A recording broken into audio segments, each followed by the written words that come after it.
Second question છે બંધારણીય લોકશાહી સત્તાના વિભાજનના સિદ્ધાંત પર આધારિત છે. Constitutional democracy is based on the principal of separation of powers.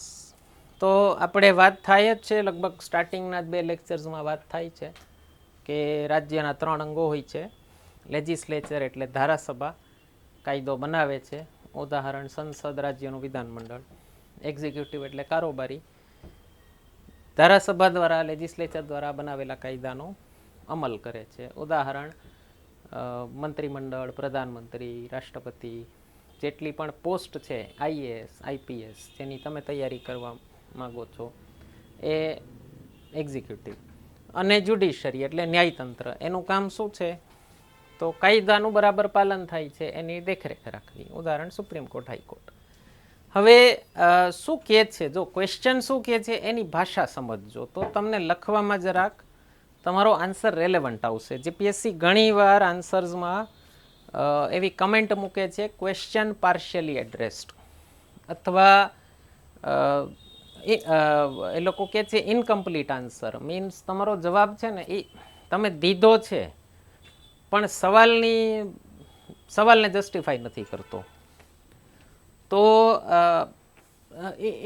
એનો કીવર્ડ શું છે સમજો, સેપરેશન ઓફ પાવર્સ. એ શું કહે છે કે constitutional democracy is based on principal of separation of powers. તો સેપરેશન ઓફ પાવર્સ ક્યારે, શું કામ થયું, ક્યારે જરૂર પડી? કોઈ એક સમય હતો, હિસ્ટોરિકલ પર્સપેક્ટિવ લેવાનો. તમે હિસ્ટ્રી લખો એટલે એ લોકોને બહુ મજા આવે, કારણ કે બાકી બધાએ બંધારણ જ લખ્યું હશે. થોડુંક ઇતિહાસ લખો ને તો તમારો આન્સર જુદો થઈ જાય, તો માર્ક્સ વધી જાય. તો કોઈ સમય હતો જ્યારે રાજા જ સર્વસ્વ હતો. કાયદો પણ રાજા બનાવે, એનો અમલ પણ રાજા કરાવશે, અને ન્યાય પણ રાજા કરશે. તો હું ઘણીવાર ક્લાસમાં કહેતો મસ્તીમાં કે વિચાર કરો એવો સમય હોય અને હજી તમારો ન્યાય પણ રાજા જ કરતો હોય, તો પહેલી વસ્તુ તો રાજા ગામમાં હોવો જોઈએ. તમે કેસ લઈને જાઓ અને ખબર પડે કે રાજા યુદ્ધ ઉપર વયા ગયા છે, ક્યારે આવશે તો ખબર નહીં, તો તમારો કેસ અટકી જાય ને.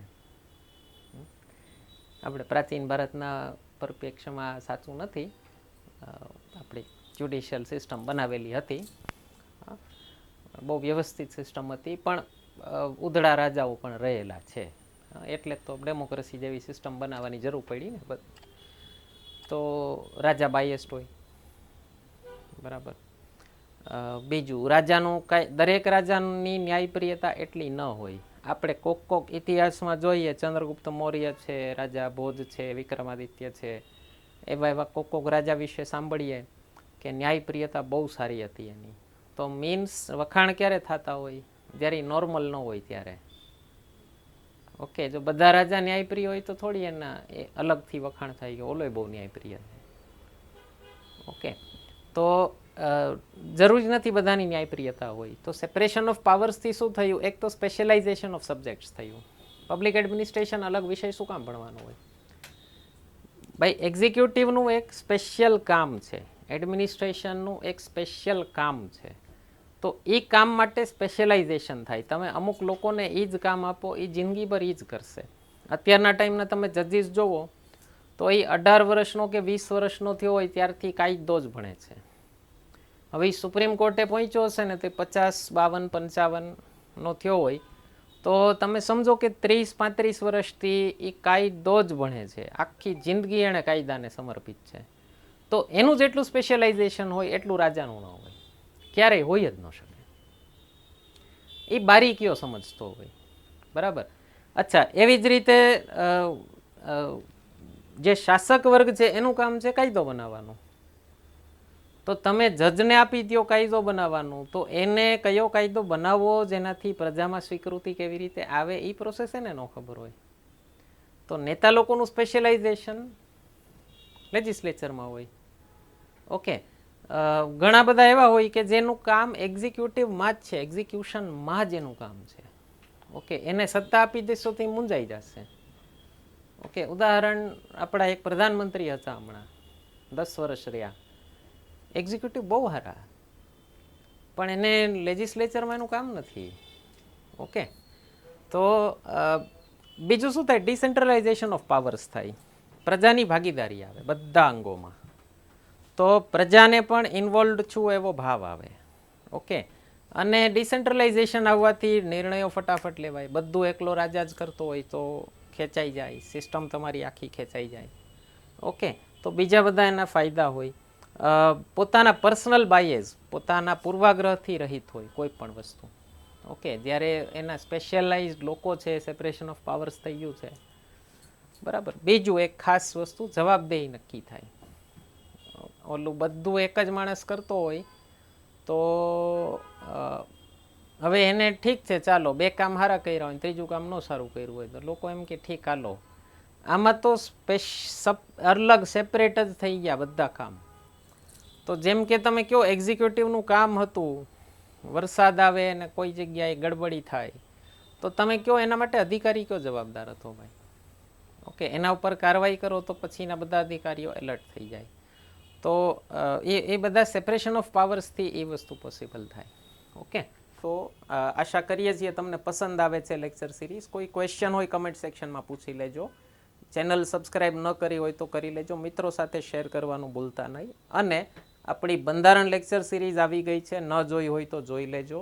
વૈદિક મેથ્સની લેક્ચર સિરીઝ મારા ફાધરની યુટ્યુબ ઉપર પડી છે, એ પણ જોઈ લેજો.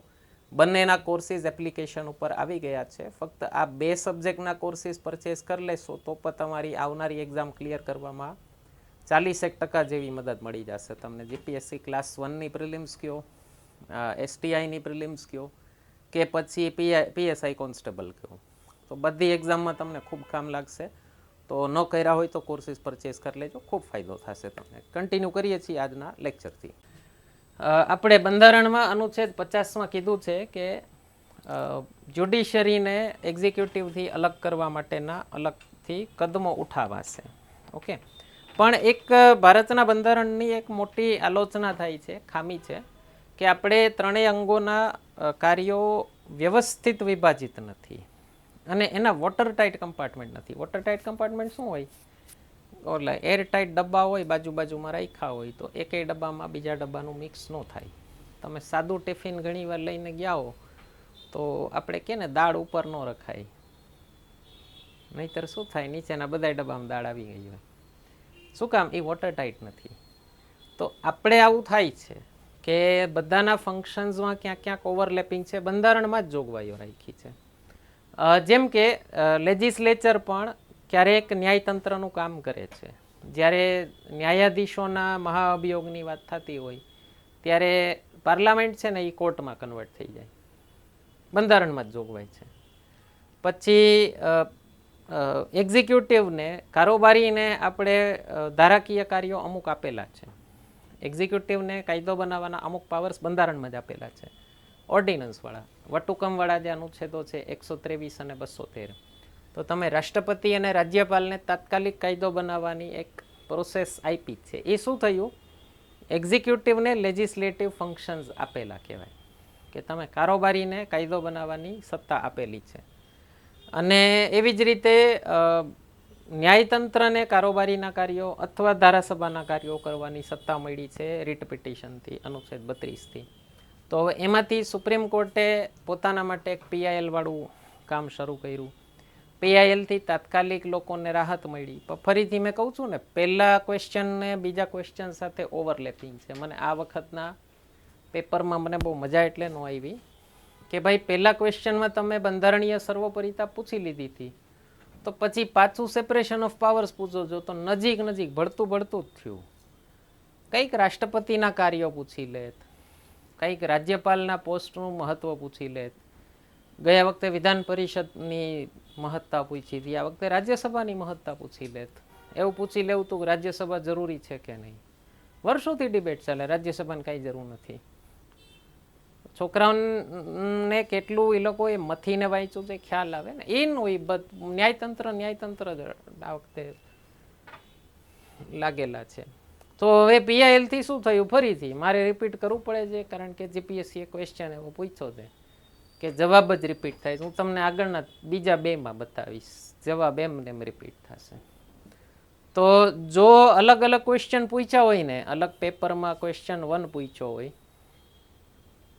તો આમાં જ જ્યુડિશિયલ એક્ટિવિઝમ ઓવરરીચ નાખી દેવું. આ પેપરમાં તમને ખબર છે કે સેકન્ડ ક્વેશ્ચનમાં મારે જ્યુડિશિયલ એક્ટિવિઝમ ઓવરરીચ જોશે, તો આ ન લખો તો ચાલે. તો અગેન આમાં જ્યુડિશિયલ એક્ટિવિઝમ ઓવરરીચ લેવું જ પડે તમારે, કારણ કે સેપરેશન ઓફ પાવર, સત્તાના વિભાજનની વાત કરી છે. તો ન્યાયતંત્રની અત્યારે એક મોટી સમસ્યા છે. અત્યારે સુપ્રીમ કોર્ટની ખૂબ ટીકા થાય છે કે સુપ્રીમ કોર્ટ સરકારના કાર્યો માંડી છે કરવા. કેટલી જગ્યાએ સુપ્રીમ કોર્ટે એવું કીધેલું છે સરકારને કે આમાં કામ કરો, નહીંતર અમે કરશું. પણ તમે એ કામ તમારું છે જ નહીં સાહેબ. તમે સરકારને એમ પૂછી શકો કે શું કર્યું, અમે માર્ગદર્શન આપશું ને એ પ્રમાણે તમે કાર્ય કરશો, તો એ સુપ્રીમ કોર્ટે એક્ઝિક્યુટિવનું કામ કરી નાખ્યું કહેવાય. સુપ્રીમ કોર્ટે પોતે કોલેજિયમની રચના કરી નાખી, તો સુપ્રીમ કોર્ટે લેજિસ્લેચરનું કામ કરી નાખ્યું કહેવાય. આની પહેલાં જીપીએસસીએ ન્યાયાધીશોની નિયુક્તિ ઉપર એનજેએસસી ઉપર પ્રશ્ન પૂછ્યો છે.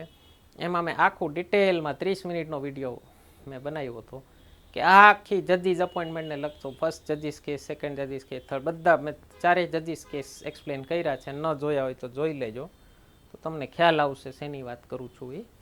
ઓકે, તો ન્યાયતંત્ર અત્યારે કરવા માંડ્યું છે. કોરોના ટાઈમે સુપ્રીમ કોર્ટે કીધું સરકારને કે કેટલા માણસો મર્યા કોરોનામાં, તો સરકાર કે 4 લાખ જેવા. તો સુપ્રીમ કોર્ટ કે બધાને 4-4 લાખ રૂપિયા આપી દો. સરકાર કે એવડું બજેટ જ નથી. તો કે તો સારું 50,000 આપી દો. પણ સરકાર કે બજેટ જ નથી, નહીં આપી દો. હવે આ કામ સુપ્રીમ કોર્ટનું નથી સાહેબ. તમે સરકારનું બજેટ ગડબડ ન કરી શકો. એ લોકો મફત અનાજ આપે છે, અને 6-7 વર્ષથી, આજે 2020થી લઈ અને 2029 સુધી 9 વર્ષ એ લોકો મફત અનાજ આપવાના 80 કરોડ લોકોને. તમે હિસાબ માંડજો ખાલી, દર મહિને 5 કિલો અનાજ, 1 કિલો દાળ, 1 કિલો તેલ, તો કેટલા રૂપિયા થાય દર મહિને. અને એને ગુણ્યા 9 વર્ષ કરો એટલે 108 મહિના, તો 50,000થી તો ક્યાંય વધુ આપી દીધા સરકારે. પણ સરકારે શું કીધું, ભાઈ અમે ધીમે ધીમે આપશું. તમે કહો કે એકકારે આપી દો, તો એ વર્ષે સરકારનું બજેટ ગડબડ થઈ જાય. ન્યાયતંત્ર પાસે આવો અધિકાર નથી. અને જવાબ શું છે આનું? ઇન્સ્ટિટ્યુશનલાઇઝેશન. દરેક વસ્તુના ઇન્સ્ટિટ્યુશન્સ બનાવો, એને પાવરફુલ કરો. ઇન્સ્ટિટ્યુશનલાઇઝ, સંગઠન બનાવવાથી શું થાય કે એનું એક નિશ્ચિત ફોરમ હોય, એના કાર્યો નક્કી થયા હોય, એના માટે કાયદો લખાય. તો એ કાયદામાં ક્યાંય ચૂક થાય, કોણે ચૂક કરી, બધી ખ્યાલ આવે તમને. તો ધીમે ધીમે કાયદો છે ને ઇવોલ્વિંગ પ્રોસેસ હોય, ભૂલ કરો સુધારો, ભૂલ કરો સુધારો, એમ જ કાયદો લખાય. ઓકે, પહેલે દિવસે ક્યારેય ખબર ન હોય કે આ ભૂલો થવાની છે ને તમે એમ કહો કાયદો ફૂલ પ્રૂફ બને, એવું ક્યારેય ન થાય. બરાબર.